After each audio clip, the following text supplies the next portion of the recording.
Alberto Liar tiene una trayectoria brillantísima, es un magnífico gestor y para mí hay además un elemento superior a todo eso, que es haber logrado el consenso, y todos sabemos lo que significa lograr el consenso en este país, de las dos grandes formaciones políticas, del gobierno y de la oposición, del presidente del gobierno y del líder de la oposición. El Consejo de Administración de la Corporación RTV, que presidía don Luis Fernández, era el primer consejo y el primer presidente elegido por consenso por el Parlamento. Al dimitir don Luis Fernández, PP y PSOE acordaron mantener el mismo consejo y simplemente tenían que encontrar un nuevo presidente que reemplazara a don Luis Fernández y ocupara su vacante en el consejo. En aquel momento, PP y PSOE estaban negociando quién iba a ser el nuevo defensor del pueblo, que era un cargo que habitualmente ocupaban políticos jubilados. Lo había sido don Joaquín Ruiz Jiménez, lo había sido don Fernando Álvarez de Miranda, que era de la UCD, lo había sido el señor don Fernando Mújica, y en ese momento el nombre que estaba encima de la mesa era el señor don Alberto Oliar, que había sido ministro de Defensa en los tiempos de la UCD. Por lo que PP y PSOE acordaron que el señor Oliar fuera el nuevo presidente de la corporación RTV, a pesar de que se daba la circunstancia de que tenía 80 años de edad. Alberto Oliar es abogado, nació en Mérida y tiene 81 años. Fue ministro de Defensa con Leopoldo Calvo Sotelo en el gobierno de UCD tras el intento de golpe de Estado del 23F. Antes, con Adolfo Suárez, había ocupado las carteras de Industria y Energía y Sanidad. Tras su paso por la política, volvió a dedicarse a la abogacía. En 1998 recibió la Medalla de Extremadura, máximo galardón de esa comunidad. El año pasado recibió de manos de la ministra de Defensa, Carme Chacón, el premio extraordinario de ese ministerio. Esta imagen es la entrevista que el programa Crónicas le hizo hace un mes para un reportaje sobre la transición.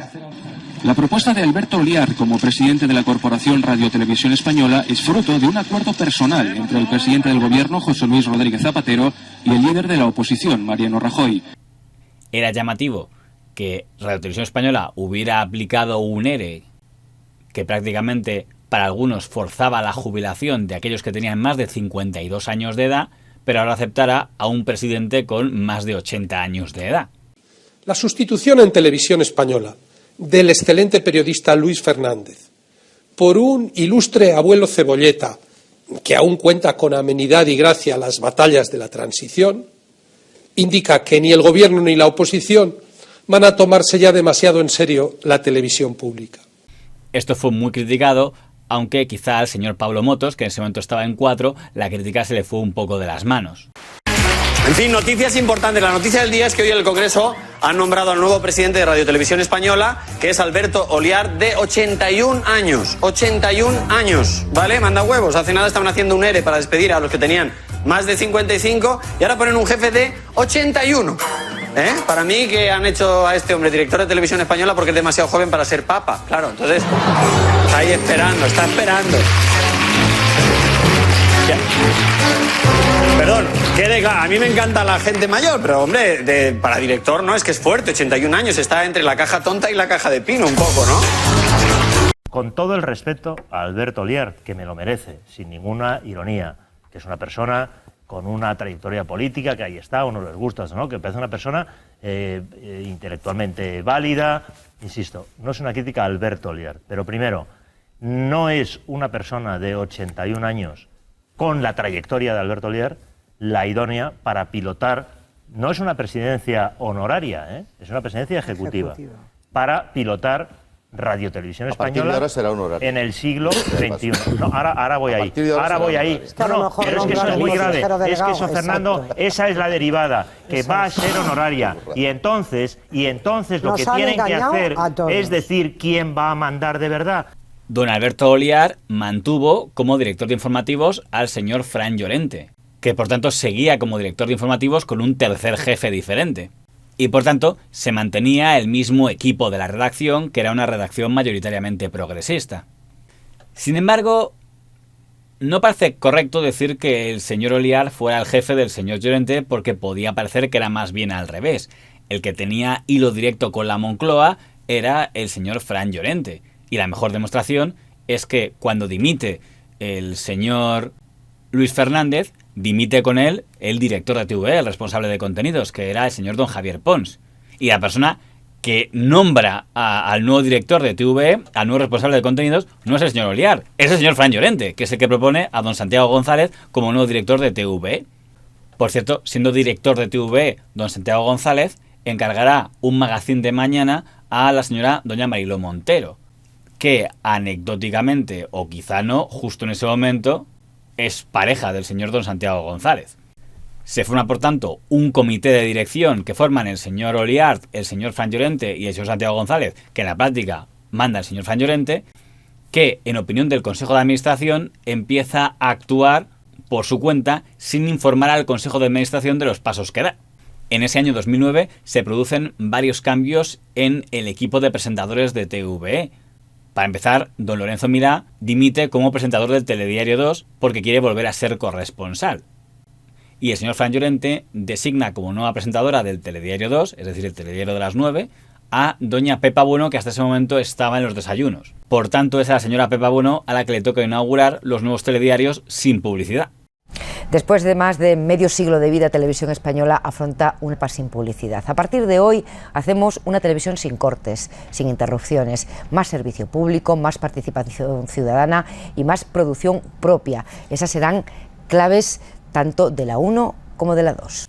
La nueva presentadora de los desayunos será la señora doña Ana Pastor, que viene de 59 segundos y antes de la cadena SER como discípula del señor Gabilondo, y ella cambiará el estilo de los desayunos. Si tanto en la etapa del señor Luis Mariñas como en la etapa de la señora Pepa Bueno el protagonista de una entrevista en los desayunos era el entrevistado, con doña Ana Pastor las entrevistas serán entrevistas debate en el que la protagonista será en gran parte la propia entrevistadora. Con el presidente Revilla, que está tan enfadado con usted, que está muy dolido también con un consejero suyo. Me parece muy bien que a usted le interese tanto lo del señor Revilla, pero creo que a los espectadores no les interesa. Bueno, no se lo hemos preguntado a cada uno, quizás si le preguntamos, no sé quién acertaría. Pues mire, se equivocó su consejero. Que no voy a comentar eso, doña Ana. ¿Cómo de ninguna de las maneras. Hay temas muy importantes en España y en el mundo para que vayamos a hablar de ese tema. Bueno, ya sabe que aquí los asuntos importantes no solo los decide usted, los decimos también aquí esta mesa. Dígame si le gustaron los pitos del 12 de octubre. Me hace usted unas preguntas, doña Ana, que es que... Ya sé que le gustaría hacérselas a usted y respondérselas a usted, pero la mala suerte tiene que yo sea la periodista y usted la invitada. Está recusando con todo su derecho. A ver, déjame que la interrumpa algo, que si no se me va a muchos temas. Sin comparar con nadie... Es que las cosas hay que ponerlas en el contexto. Exactamente, el contexto es que hay unas grabaciones que se escuchan ayer en el juicio. A mí lo que me escandaliza es la falta de independencia de la justicia en este país. Está cuestionando al juez, algo que hizo también el señor Camps. ¿Está España preparada para tener una mujer presidenta del gobierno? Yo creo que sí, ¿por qué no? Parece que le da miedo contestar. Si a mí me dieran miedo todas las cosas. No, la verdad es que miedo, efectivamente no es una expresión que la pueda acompañar. ¿Alguna preferencia o no? Ya sé que estos días les cuesta mucho a los dirigentes del Partido Socialista elegir entre Rubalcaba y Chacón. Digo en general, no se dé por aludido todo el rato, señor Bono. ¿Por qué no pueden decir cuál es su preferencia, Rubalcaba o Chacón? Porque imagino que exactamente iguales no le parecerán. Pues incluso sabe por qué, porque no nos da la gana, ¿comprende? Bueno, esa es una buena respuesta, no le da la gana, pero admítanlo, que no quieren mojarse en este momento. Usted tiene que ir a una tertulia, más que unas entrevistas de esta naturaleza, porque no le deja hablar al que entrevista. Déjeme que le diga.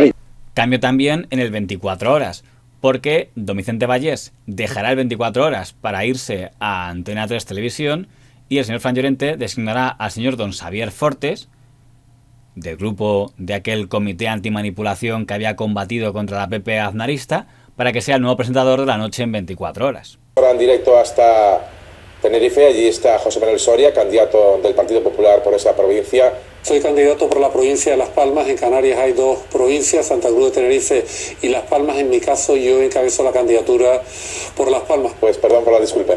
El señor don Alberto Oliar tampoco conseguirá terminar el mandato del Consejo de Administración como presidente, que en teoría debería haber sido hasta el año 2012, porque aunque había sido elegido por consenso, se encontrará con el problema de que había hecho campaña para reducir la externalización de contenidos a productoras, había puesto fin al contrato con MediaPro para España Directo, estaba reduciendo el papel de Globomedia en 59 segundos y se descubrió que una de las empresas a las que había adjudicado servicios era la empresa de su propio hijo. Ante lo cual el señor Oliar dimitió como presidente de RTVE en el año 2011. El presidente de la Corporación Radio Televisión Española, Alberto Oliart, ha presentado hoy su dimisión en la reunión del Consejo de Administración por razones personales, ha dicho, y tras una madura reflexión. Oliart ha explicado esta mañana que se trata de una decisión irrevocable y de efecto inmediato. Y en este caso, PP y PSOE no nombraron ningún sustituto. El cargo quedó vacante, lo cual quiere decir que en la práctica el señor Fran Llorente y el señor Santiago González ejercieron con todos los poderes de Televisión Española, sin responder ante el Consejo de Administración. Era realmente la RTVE del señor Fran Llorente. Oliart, como primer presidente de la nueva era de Radiotelevisión Española, no supone solo un acto de dignidad de un viejo gentleman ante las sospechas de haber favorecido a uno de sus hijos. Es también el símbolo del gran fracaso de un modelo que Zapatero soñaba con convertir en parte de su mejor legado. La torpeza de haber adjudicado poco menos que a dedo la producción de un programa importante de la cadena a la productora de Pablo Oliart no pasa de ser, en el fondo, una anécdota comparada con el desastre generalizado en que ha desembocado la regulación de un sector tan arduamente negociada por Fernández de la Vega. En ese momento se produce un episodio muy recordado en las entrañas del Piruli, que fue la guerra, comité de dirección, consejo de administración, por el programa E-News, que era el programa de comunicación interna de RTVE, de informativos, donde por tanto se publicaban todas las escaletas de los telediarios antes de su emisión. En noviembre había elecciones generales en las que presumiblemente el PSOE perdería el poder. En septiembre se produce una huelga de profesores en la Comunidad de Madrid gobernada por el Partido Popular, y los informativos del señor Fran Llorente, especialmente el Telediario 1, cuya editora era la periodista progresista doña Josefa Rodríguez Voces, hacen un gran despliegue de esa huelga de profesores contra el Partido Popular. El seguimiento ha sido considerable. Los sindicatos convocantes dicen que un 80%. Más pudorosos, otros medios favorables a la huelga hablan del 69%. Por cierto, medios favorables han sido muchos. Y a su cabeza Televisión Española, cuyo telediario de las 3 ha sido un puro llamamiento a secundar la convocatoria, con una duración de 11 minutos y 22 segundos de cobertura. No creo que le dedicaran más tiempo en un programa al accidente nuclear de Fukushima o a la bomba de ETA en la T4 de Barak. El miércoles, los informativos de TVE volvieron a dar cerca de 8 minutos en cada informativo a la huelga de profesores. Además, en los desayunos, programa igualmente dependiente de informativos, doña Ana Pastor mantuvo un debate con la consejera del PP, doña Lucía Figar, asegurando que el PP había insinuado que los profesores eran unos vagos e impidiendo a la consejera hacer la comparativa con Andalucía. ¿De dónde viene este cabreo? Son unos vagos, como se ha llegado a decir. ¿Quién ha dicho eso? ¿Quién ha dicho eso? Bueno, se ha comentado que era una... Sí. Esperanza Aguirre no los llamó vagos, pero tuvo que rectificar. Ningún concepto. Sí, pero reconózcame que tal y como dijo la frase, luego tuvo que rectificar, pero déjeme que le diga. Bueno, pero es que decirnos que hemos llamado vagos a los yo no he dicho que usted, lo que digo es que Esperanza Aguirre, en cualquier caso, yo le pregunto, ¿son unos vagos? Y nadie, ningún cargo del Partido Popular jamás les ha llamado vagos. Estas movilizaciones se están produciendo exclusivamente en comunidades autónomas gobernadas por el Partido Popular, cuando hay otras, bueno, ya menos, ¿no? Pero Andalucía, por ejemplo, les ha puesto un horario lectivo hasta 21 horas. ¿Algún Esto no es consuelo, consejera. No, si es consuelo, están protestando contra el gobierno al que usted pertenece. En este momento, los consejeros del Partido Popular, que son 4 de 11, solicitan que, dado que los consejeros de RTVE son los responsables a efectos legales de todo lo que se emite en los telediarios, ellos tienen que tener derecho a poder ver las escaletas antes de la emisión, es decir, de poder acceder al programa E-News. Daban por supuesto que los del otro bando ya tenían acceso al E-News, porque algunos de ellos, como el señor Sacaluga, habían sido periodistas de RTV. En teoría, se asumía que la propuesta sería rechazada porque, aun suponiendo que consigan el apoyo del consejero de Convergencia y Unión, el resto de consejeros iba a votar en contra, lo cual daría 6 contra 5. Pero, para sorpresa, solo 2 consejeros votaron en contra y la mayor parte de consejeros del PSOE y nacionalistas y sindicatos votaron abstención. Por lo tanto, permitieron que saliera el sí y, por tanto, el Consejo de Administración de RTVE votó a favor de que los consejeros pudieran acceder al programa E-News. Hola, buenas tardes. Bueno, ¿cómo fue la sesión? ¿Por qué apoyó usted la propuesta del PP? Pues mira, yo apoyé la propuesta que, aunque la presentó el PP o una representante del PP en el Consejo, fue también claramente apoyada durante el debate por la mayoría de los consejeros, incluidos algunos de los que al final se abstuvieron, especialmente Miguel Ángel Sacaluga, que fue en realidad el que acabó de convencerme porque es negar un derecho, y votar que sí es reivindicar ese derecho en un momento que yo creo pues que no es oportuno.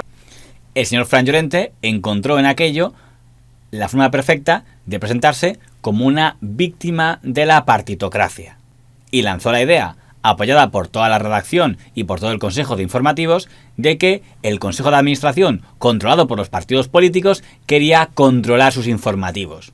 En la línea antipartitocracia del 15M, se produjo una gran campaña contra el Consejo de Administración de todo el personal del Pirulí, que encima fue secundado por todos los medios externos gustosos de sumarse a una campaña antipartitocracia. Radio Televisión Española, con un insólito acuerdo, insólito por llamarlo de alguna manera, de su Consejo de Administración. Ana Guantes. Un acuerdo que pretende nada menos que controlar los contenidos de los telediarios. Lo del Consejo de Administración de esta casa y esa insólita decisión de acceder al sistema informático de los periodistas de Televisión Española para poder saber qué escriben y editan antes de que salga en el telediario. El Consejo de Redacción de Informativos de la Tele, nuestros compañeros de los telediarios, ha emitido una nota en la que se dice que esto es un ataque directo a la libertad y a la independencia de los profesionales de la información. A televisión pública. Bueno, vamos a saber también qué opinan nuestros periodistas aquí. Pues que es una vergüenza, sinceramente. Se han equivocado los señores del Partido Popular. Bueno, en primer lugar, me parece un acto de osadía por parte del Partido Popular plantearlo, siquiera plantearlo, y me parece un acto de cobardía por parte del Partido Socialista abstenerse para evitar probablemente darle más munición. Ese modelo de consejo que yo creo que hay que reformar, se ha conseguido hacer también esta televisión pública plural e independiente que disfrutamos. Española, a mí me parece, como no se lleva, y probablemente hay pocas oportunidades de hablar bien del gobierno, es más que del gobierno, del señor Zapatero. Mientras, el marido de la señora Pastor, don Antonio García Ferreras, recurría al ingenio para defender a la cadena pública y criticar al Consejo de Administración. Buenos días, prepárense porque la censura previa, cercana al estilo franquista, está aquí, a la vuelta de la esquina. Winter is coming, que dirían algunos. El PP, el Partido Popular de Rajoy y sus representantes en el Consejo de Televisión Española han conseguido aprobar el control político, la vigilancia, el acceso previo a las informaciones o entrevistas que los profesionales de la televisión pública están elaborando. Una indignidad que los populares intentaban colar desde hace tiempo y una indignidad que han colado contra la libertad de expresión y lo han logrado los populares sacar adelante con la complicidad vergonzante y plenamente consciente del Partido Socialista de Rubalcaba. Censura previa en Televisión Española por parte de consejeros. Yo no les pido la dimisión. Los señores consejeros tienen suficiente capacidad de análisis para medir si deben seguir tras intentar abrir la puerta nada menos que a la censura previa. ¿En qué estado de suma debilidad está nuestro oficio para que eso se le ocurra simplemente a unos políticos determinados, ¿no? Parece que la iniciativa correspondía a una dirigente del Partido Popular. En lo que se refiere a los tertulianos de todos los medios, los de izquierda tienen claro que esta etapa de Televisión Española ha sido la más independiente de toda su historia. Hoy todos los ciudadanos, todos los que ven esta casa, y es muy fácil además observarlo, están de acuerdo en que probablemente hemos vivido la mejor etapa de la televisión pública de este país, de esta televisión pública, porque hay que ver lo que sucede en las autonómicas, ¿no? Yo creo que deben ser cesados y creo que más pronto que tarde. Marisa, ¿tu opinión del tema? Hay que defender el modelo de televisión pública que procede de la ley de 2006 que estableció la neutralidad de la televisión estatal, ¿no?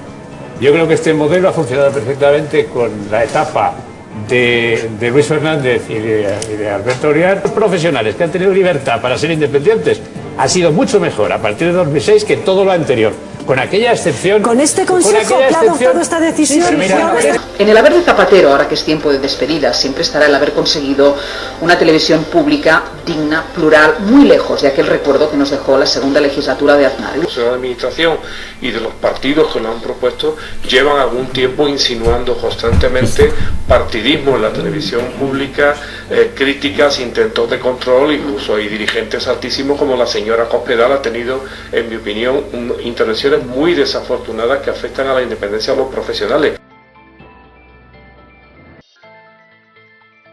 Los de derecha, en cambio, no parecen estar tan seguros. En Española, los gobiernos, yo eso solo lo he conocido papel en los tiempos de Castedo. Sí. UCD, transición. Transición. Y no ha ido mal a partir del 2006. Fue muy bien. fue muy bien. Después, con el PP y con el PSOE, yo he conocido lo mismo que hay ahora. Y lo que me temo que vendrá después, gane quien gane a partir del 20N. ¿Por qué? Pues porque ha degenerado también el sistema. Se han acostumbrado a que aquello es la finca del que gobierna. Déjame acabar. Ojo, quiero que hoy Televisión Española y esta maravillosa periodista que conduce los telediarios de las 9 de la noche diga que el autor intelectual de esa es el señor Sacaluga, sí, miembro del Partido Socialista Obrero Español. Señorita o señora Pepa, bueno, espero que usted esta tarde diga que el autor intelectual y el que se ha movido y el que obliga... ella no es la responsable porque hay un editor, ¿eh? Vamos a ver, yo lo que tengo que decir es que también desde dentro, y algunos responsables orgánicos hoy, que no están en el Consejo, que son periodistas, incumplen el mandato y el principio sagrado de la libertad de información en el ente público. Pero es decir, que no les den tanto, que ese arrebato de dignidad que les ha entrado, que se lo apliquen también en su propio cuerpo. Los consejeros inmediatamente retiraron su propuesta, pero aún así, los franllorentistas llegaron a pedir que todo el Consejo de Administración tenía que dimitir. Al final solo consiguieron que dimitiera el de Comisiones Obreras, que había respaldado la medida del señor Sagaluga, pero habían dejado claro que el hombre fuerte de la RTV de aquel momento no estaba en el Consejo de Administración, estaba en el Pirulí, y era el señor Llorente. Aseguran que el señor Sagaluga comentó a sus colaboradores que por qué quedaba él como el partitocrático y el señor Llorente como el rebelde, cuando el que almorzaba todas las semanas con el señor Zapatero era el señor Llorente. Hoy es un día para estar muy contentos, pero yo os quiero decir una cosa, yo mañana por la mañana estaré aquí ya trabajando. Como se esperaba, el señor Rajoy ganó las elecciones del año 2011 y se convirtió en el nuevo presidente del gobierno. Y ocurre una anomalía muy interesante, que por primera vez un presidente del gobierno entra en la Moncloa y no toca Televisión Española. Es decir, el señor Felipe González, cuando se convierte en presidente del gobierno, no ha pasado un mes y ya ha tomado el control de Televisión Española. El señor Aznar gana las elecciones y no ha pasado un mes y ya toma el control de Televisión Española. Y el señor Zapatero gana las elecciones y no ha pasado un mes y toma el control de Televisión Española. Y en cambio el señor Rajoy llega al poder y no tocará Televisión Española por 6 meses, manteniéndose por tanto en el poder el señor Fran Llorente durante la primera parte de su mandato. El señor Rajoy podía perfectamente entrar en RTVE mediante un decreto, tenía mayoría absoluta, y amparándose en que no había presidente, porque desde que dimitió el señor Oliar estaba vacante, pues amparándose en eso, hacer un decreto que le permitiera tener la mayoría. No lo hizo por motivos que no quedaron claros, y en ese periodo el señor Llorente emitió muchas piezas en los telediarios muy críticas contra las medidas de ajustes que aprobaba el gobierno del señor Rajoy. Aunque quien más concentraba las iras del Partido Popular no era el señor Fran Llorente, sino la presentadora de los desayunos, doña Ana Pastor. ¿Qué tipo de televisión pública quieren? ¿Dónde se está haciendo mal para que se haga mejor? ¿Cuál es el modelo? Pues mire usted, una televisión pública imparcial. ¿Pero cuál es el modelo? Es decir, no, Telemadrid, Canal No... Y mire usted, aunque a algunas personas les moleste, sobre todo a los dirigentes de Televisión Española. Y a los trabajadores, se lo aseguro. Bueno, a unos les molestará y a otros estoy segura que no. Esther, pero sí quiero que sepa que es un orgullo para los trabajadores trabajar en esta etapa de libertad. Pero una cosa es su caso personal y su opinión personal, y otra cosa es cómo esté funcionando la televisión. Y la suya, su opinión también. Sí, claro. Pero mi opinión no es una opinión personal, es una opinión en representación de mi partido político. Yo no sé si usted tiene la representación de todos los trabajadores de Televisión Española. La mía, no, yo sí tengo la representación de todo mi partido político en este ámbito. Aunque también con el señor Lucas tuvieron alguna movida. Digo que en televisión pública, los telediarios lo hemos demostrado, hemos ido a la Comisión de Control y a las pruebas me remito. ¿La televisión pública, como dice usted, estaba menos dirigida cuando gobernaba el Partido Popular? Nunca en la vida he visto tanta manipulación en televisión pública como se está viendo en esta etapa. ¿Usted sabe qué instrucción hemos recibido los profesionales de Radio y Televisión Española de cara a estas elecciones? Independencia. Eso es lo mejor que puede pasar. Y ninguna llamada por parte del gobierno. Nosotros tenemos la instrucción de seguir siendo independientes. Si ustedes son independientes, al final no habrá ni una sola reclamación por parte del Partido Popular. Yo estaré encantado cuando todos los partidos políticos en los lugares en que gobiernan y hay televisiones públicas apliquen estrictamente el criterio que está diciendo usted. ¿Sabe usted lo que vamos a hacer en comunidades autónomas? En cuanto podamos cambiar la ley, que se privatice. Porque los ciudadanos de Castilla-La Mancha no tienen por qué pagar dinero para una televisión que podrían darla. Ahora mismo no se puede privatizar, pero nuestra intención es privatizar las televisiones autonómicas. Al final, a principios del año 2012 hubo unas elecciones andaluzas en las que el Partido Popular quedó muy por debajo de las expectativas que tenía y no pudo conquistar la Junta de Andalucía.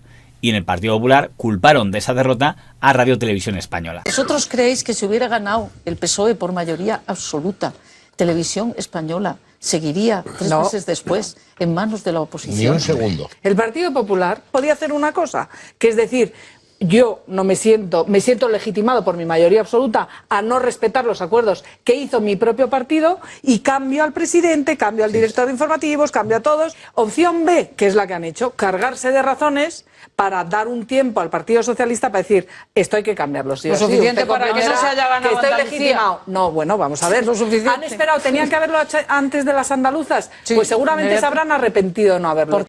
En ese momento se aprobó por fin un decreto que ponía fin a ese Consejo de Administración y al señor Fran Llorente como director de informativos, porque el señor Llorente, que era la persona que más años había aguantado al frente de los informativos de RTV, seguía siendo un empleado por oposiciones en Torre España. Y algo muy importante, seguía siendo el hombre fuerte de todo el personal del Pirulí.